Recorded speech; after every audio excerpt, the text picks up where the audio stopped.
결혼 15년 차 맞벌이 부부입니다. 저희 부부는 수도권과 지방에 각각 집이 한 채씩 있고 직장이 멀어 각자 운전을 해서 다니는데요. 이게 남들이 봤을 때는 여유로운 중산층 가정처럼 보이지만 실상이 그렇지 않아요. 지방집은 사실 어머니가 돌아가시면서 받게 된 건데 미처 다 갚지 못한 대출금이 포함돼 있습니다. 인선 씨 뭐 어디 멀리 가요? 지방에 갈 일이 좀 있어서요. 뭐 부모님도 안 계신데 이제 갈 일이 없지 않나? 뭐 그렇긴 한데 부모님 집이 지금 비어 있어가지고 상태를 좀 볼까 싶어서요. 아이고 그래도 어머니가 번듯한 집 한 채 물려주고 가셨어요. 아이고 빈집이면 얼른 세입자들이요. 세 주고 저 월세 받으면 얼마나 좋아요. 그런가요? 참. 그럼 이제 저 집도 두 채 있으니까 부부 둘 다 또 번듯한 직장도 있고 아이고 걱정 하나도 없겠네. 아유, 그렇죠 뭐. 저는 시간이 없어서 잠깐 가겠습니다. 다음에 봐요. 예. 저 제대로 먼저 못 오른 소리 하고 있네 저거. 아이, 가자 여보. 근데 그 남들이 보기엔 진짜 우리 그렇겠지. 집도 두 채, 차도 두 대. 남의 속도 모르고 그런 소리 하는 거야. 그러게 졸지에 2주택자가 됐는데 대출까지 승계받았으니까 머리가 너무 아파 이거. 아이 뭐 남들은 그 배부른 소리 한다 그러지 않겠어? 그런 사람들은 그냥 무시해. 그럼 여보 그 지방에 있는 집 말이야. 그럼 그냥 빨리 파는 게 낫지 않을까? 근데 지금 그 동네 집값이 많이 떨어져서 당장 팔기에는 손해가 너무 크더라고. 아니 그렇다고 그 빈집에 그냥 둘 수는 없는 거잖아. 그 세입자를 들이든지 여보 뭔 수를 써야 되는 거 아니야?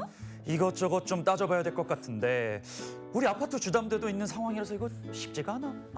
이건 뭐 집이 없어도 고민, 있어도 고민. 아우 머리 아파. 요즘 경기가 좋지 않아 회사 사정도 안 좋아요. 나가는 돈이 많아서 하루하루 살얼음판 같습니다. 아이들도 아직 어리고 들어갈 돈도 많은데 현재 상황을 유지하고 살려니까 밑 빠진 독에 물 붓기가 따로 없네요. 좋은 방법이 없을까요, 소장님?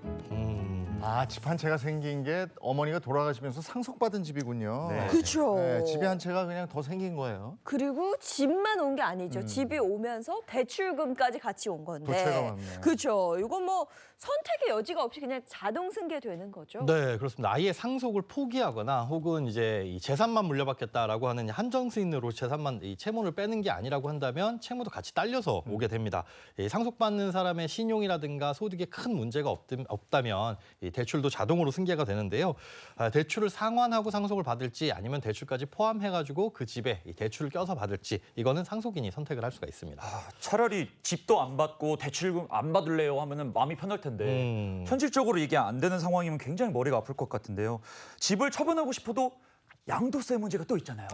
이게 복잡해지거든요. 그렇습니다. 이렇게 그런데 어쩔 수 없이 집이 두 채가 되는 경우에는 일시적 이주택자라고 해가지고 상속으로 인할 때는 사실상 양도세 비과세 혜택을 유지는 할 수가 있습니다. 그러니까 먼저 뭐 어느 집을 팔든지 간에 두 채 다 팔았을 때 비과세가 유지된다 이런 거죠? 그렇지는 않습니다. 이게 상속으로 인한 일시적 이주택인 경우에는 기존에 보유하고 있던 주택을 팔아야지 됩니다. 그러니까 상속받은 주택을 팔게 되면 이 집에 대해서는 양도세가 부과가 되거든요. 그러니까 상속받은 주택 외에 기존에 갖고 있던 주택이 뭐 오래됐다, 양도세 비과세 요건을 충족했다라고 한다면은 이걸 먼저 팔았을 때는 비과세 혜택을 받을 수가 있는 거죠. 그런데 지금 같은 경우에는 상속받은 주택을 처분한다고 해도 양도세는 크게 걱정 안 하셔도 될 걸로 보이거든요. 아마 이분들 이제 주택을 물려받다 보니까 막연한 걱정이 있는 것 같아요. 또 어머님이 사시던 집이니까 바로 처분하기도 마음적으로 조금 이 걸림돌이 있지 않나 싶은데 상속받은 주택은 이 상속받았을 때 그 취득가액, 이 상속세를 신고할 때 취득가액이 바로 내가 이 집을 취득한 가격이 되고 그다음에 이보다 비싸게 판다면 양도 차익이 생기니까 여기에 대한 세금을 내게 될 텐데요. 이럴 때는 취득세와 등록세도 다 필요 경비에 포함이 되니까 이분들 같은 경우에 특히나 집값이 최근에 많이 떨어졌다고 하니 양도세 부담은 크지 않을 걸로 보입니다. 이 부부의 문제는 이 집을 이제 빈집으로 계속 이렇게 가져가야 되는 상황인데요. 이 대출금도 계속 갚아야 되고 들어오는 돈이 따로 없단 말이죠. 네. 그렇죠. 그러면 그 일시적 이주택 네네. 그거는 유지되는 기간이 얼마나 되는 거죠? 이게 우리가 결혼으로 인해서 남편도 집이 있고 아내도 집이 있고 이렇게 해서 결혼을 했는데 이주택이 된 경우에는 기한이 있습니다. 3년 내에 한 주택을 처분을 해야 되는데 상속받은 주택 같은 경우에는 이게 내가 어쩔 수 없이 받은 거잖아요. 이런 경우에는 주택에 별도 기한 없이 먼저 받은 주택, 먼저 갖고 있던 주택을 처분한다라고 했을 때는 양도세 비과세 요건을 언제든 받을 수가 있습니다. 상속받은 주택이 근데 지방에 있는 모양인데 네. 그 다른 방법을 좀 찾아봐야 되겠네요. 자, 그럼 어떻게 하면 새는 돈을 좀 막고 또 내 가족이 여유 있게 살 수 있을지 구체적인 이야기를 좀 나눠보도록 하겠습니다. 자, 부부의 현재 상황 먼저 한번 볼게요.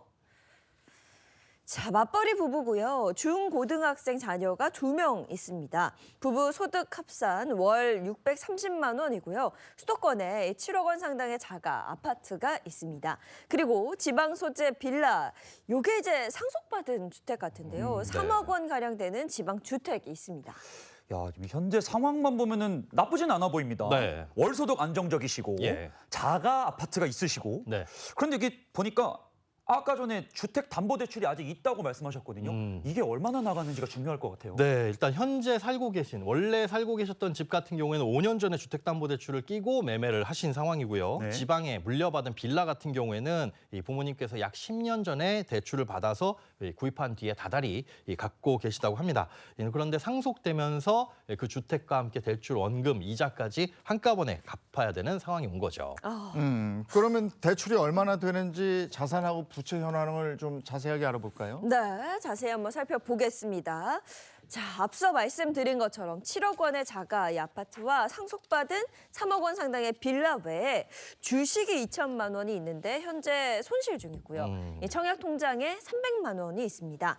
그리고 부채 상황을 보시면 주택담보대출 4억 3,500만 원, 또 상속받은 빌라 대출 잔액이 1억 원, 그리고 마이너스 통장도 있습니다. 아이고. 마이너스 통장 2천만 원에 차량 할부금 1,000만 원이 있습니다. 대출액이 생각보다 크고 하지 말라는 거 딱 두 가지 했어요. 마이너스 통장에다가 그쵸. 차량 차. 대출이 할부예요. 네. 야, 이건 어떻게 해야 될까요? 돈 나오는 데는 없을 것 같아요. 그렇죠. 근데 대출들을 매달 갚고 계신 상황이잖아요. 네. 네, 그렇습니다. 이 주택담보대출 같은 경우에는 현재 1,500만 원, 본인 지분 1,500만 원 갚은 상태이고 남은 금액이 4억 3,500만 원입니다. 이 빌라 대출 같은 경우에도 이제 얼마를 처음에 대출 받으셨는지는 모르겠지만 갚아야 할 금액이 아직까지도 1억 원 정도 남아 있으니까 이분들 입장에서는 보기에 집도 두 채, 차도 두 대인데 빚만 잔뜩 있는 그런 좀 답답한 상황이라고 느껴지는 거죠. 사실 이 상황을 보고 솔직히 말씀을 드리면 총차적 난국입니다. 네. 그러면 소장님 이 중에서 네. 가장 빨리 좀 없애야 되는 게 뭐가 있어요? 우선은 이제 마이너스 나는 걸 좀 줄여야 되잖아요. 부채 줄이는 게 가장 시급하고 중요해 보입니다. 이 나쁜 대출부터 없애야 되는데요. 마이너스 통장 없애야 되고요. 그다음에 차량 할부도 여유 자금을 좀 끌어모으든지 해가지고 다달이 나가는 것을 돈을 좀 줄이는 게 중요합니다. 두 분 총 수입이 630만 원인데 대출 다 끼고 가면서 지금 집 두 채를 유지할 여유도 이유도 없어 보이거든요. 그리고 부모님이 상속해 주신 빌라는 뭐 어떤 심정인지는 모르겠지만 빨리 어떻게든 처분을 하시는 게 좋을 것 같습니다. 처음에 사연에서는 집값이 처음보다 많이 떨어졌다고 했어요. 네. 근데 조금만 기다렸다가 오르면 파는 게 낫지 않을까요? 아무래도 그런 생각이 조금 드실 수도 있는데 최근에 이제 지방 소재 빌라 같은 경우에 더더욱 그럴 겁니다. 서울 수도권도 아파트 거래량 많이 줄어들었거든요. 그런데 이 지방 소재 빌라는 돌아가신 어머님의 거주용이었던 것 같아요. 오래된 빌라라고 한다면 사실 재개발이 아니면 딱히 여기에서 뭐 기대할 만한 가격 상승 요인은 없다고 보이거든요. 그리고 또 뭐 아시다시피 재개발에 들어간다라고 하더라도 이게 굉장히 오랜 시간이 걸릴 수밖에 없습니다. 맞습니다. 재개발을 기대하신다면 20년 봅니다. 20년도 더 걸릴 수도 있어요. 네, 맞아요. 이것도 확정이 아니잖아요. 그럼요. 네. 그렇죠. 이게 뭐 이게 재개발이 시작된다라고 한다면 그 자녀의 자녀까지도 네. 갈 생각을 해라라고 하는데요. 그렇기 때문에 이 기약도 없는 재개발 기다리면서 집값 조금 올랐을 때 팔자라고 하는 건 사실상 조금 무모한 선택일 것 같습니다. 또 사연을 보내주신 이유가 이걸 유지할 수 있는 그 여력이 없으시기 때문이잖아요. 다달이 나가는 대출금 생각하면 약간 뭐 손해를 본다라고 생각을 좀 하시더라도 파는 게 맞을 것 같고요. 다만 혹시 지금 너무 크게 손해 보는 게 걱정이다라고 한다면 일단 이 급한 불을 끄기 위해서라도 빈집이니까 세를 좀 주시면서 조금 좋은 시기를 찾는 건 좀 필요해 보입니다. 그래도 이제 부모님이 집을 물려주신 걸 판다고 하니까 뭔가 좀 마음이 짠하잖아요. 그런 근데 마음이 있는 것 같아요. 뭐 부모님 돌아가신 어머님도 자식이 어려움 없이 잘 사는 걸 바라실 테니까 뭐 그렇게 생각하면 될 것 같고. 근데 소장님 근데 집이 팔리기 전에 네. 세를 준다고 하셨습니다. 네네. 여기서 세를 줄 때 전세냐 월세냐? 네. 무엇이 좋은 거? 앞서 꽁트에서도 그 월세 받으면서 이러면 조금 수입에 도움이 되지 않겠어라고 하는데 일단 이분들 같은 경우는 갚아야 될 대출 금액이 워낙 크기 때문에 전세가 나을 것으로 보입니다. 월세는 아무래도 보증금 자체가 전세보다는 좀 작잖아요. 그러다 보니까 현재 갖고 있는 이분들의 부채를 전부 정리할 수가 없습니다. 그래서 전세 보증금을 시세보다 조금 낮추더라도 가급적이면 그래도 전세 세입자를 드리는 게 좋을 것 같습니다. 근데 그 방법도 있잖아요. 한꺼번에 다 갚지 못하지만 네. 다달이 들어오는 월세로 네네네. 우리가 상환금을 이제 대출 상환을 먼저 하는 거죠. 그렇죠. 이제 탁탁탁 세입자 돈 받아가지고 그렇죠. 그걸로 이제 월세로 빚을 갚는다. 이것도 좋은 생각인데 네. 세금도 좀 생각을 해보셔야 돼요. 이분들 지금 2주택이잖아요. 2주택 이상이면 임대소득을 의무로 신고를 하셔야 되는데 연간 임대료가 400만 원을 초과하게 되면 세금도 발생하고 이 건강보험 지역가입자라고 한다면은 건강보험료도 올라갈 수밖에 없습니다. 아. 그러니까 이렇게 저렇게 나가는 돈이 오히려 더 많아질 수 있기 때문에 차라리 전세로 놓아서 지금 갚아야 될 돈, 부채 이런 것들을 줄이는 게 훨씬 더 이득으로 보입니다. 그러면 전세금을 받아서 지금 갚아야 될 부채, 그 부채를 다 상환해서요. 그 다음에는 어떤 걸 해야 돼요? 두 번째로 할 일은 이제 현금 흐름을 좀 개선해야 될 일인데요. 지금까지 매달 갚아야 될 대출금이 너무 많았기 때문에 이 집 같은 경우는 여유 자금이 사실상 전혀 없었거든요. 이 주식에 돈이 좀 들어가 있긴 한데 이것도 손실 보고 있는 상황이라서 이거 꺼내 쓰기도 마땅치 않고요. 그러다 보니까 조금씩 이제 마이너스 통장을 꺼내서 쓰고 계신 것 같은데 이러다 보면 빚이 점점 늘어날 수밖에 없습니다. 우선은 앞서 말씀드렸다시피 궁극적으로는 집을 팔아서 부채를 확 줄이고 나면 그 부분은 이제 저절로 개선이 될 것 같고요. 이후에 남은 자금들을 어떻게 활용할지는 이 부부가 함께 고민을 해서 뭐 저축을 하시든지 투자를 하시든지 그때 고민을 하실 부분이라고 생각이 됩니다. 이 집 보니까 각종 대출금에 차량 할부금에 또 4인 가족 생활비 들죠. 이 드는 돈이 만만치가 않을 텐데 한 달에 얼마나 쓰는지 그거 한번 봐야 되겠네요. 네, 자 얼마나 쓰는지 지출 현황을 한번 보도록 하겠습니다.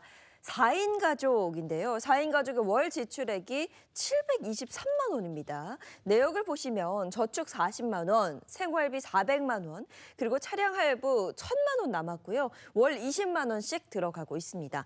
나머지는 이제 다 대출금인데 지금 살고 계신 아파트의 남은 주담대 금액이 4억 3,500만 원으로 월 200만 원씩 상환하고 있고요. 승계받은 빌라 대출 1억 원으로 월 63만 원씩 상환하고 있습니다.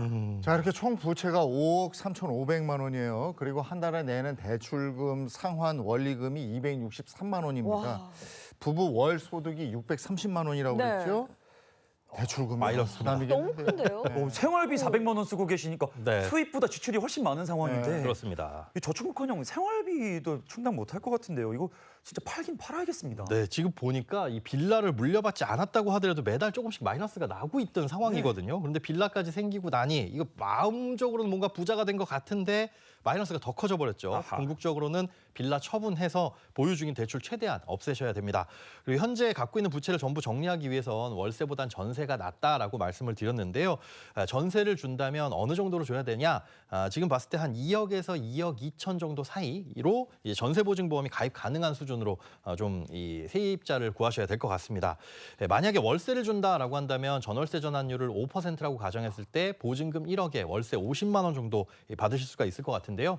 그렇다고 하면 지금 한 달에 다달이 갚아야 될 원리금이 뭐 263만 원이잖아요. 여기 빌라 이 대출을 상환한다고 하더라도 이 한 달에 50만 원 들어오는 월세로는 이분 가정에선 맞아요. 크게 도움이 되지는 않을 것 같습니다. 네, 근데 소장님 그 전세 보증보험 가입이 가능한 가격으로 전세금을 책정해야 한다 이렇게 네. 말씀하셨는데 이 전세 보증보험 가입이 어려우면 세입자 구하기가 좀 힘들까요? 요즘에는 아무래도 비아파트 같은 경우는 거의 불가능하다라고 보시는 게 맞을 것 같아요. 이 전세 사기 여파로 인해서 이 아파트가 아닌 빌라라든가 오피스텔 이런 곳에 이 전세로 들어가실 분들은 사실 전세 보증 보험이 가입 가능하냐 아니냐 요걸 놓고 이제 집을 구하시거든요.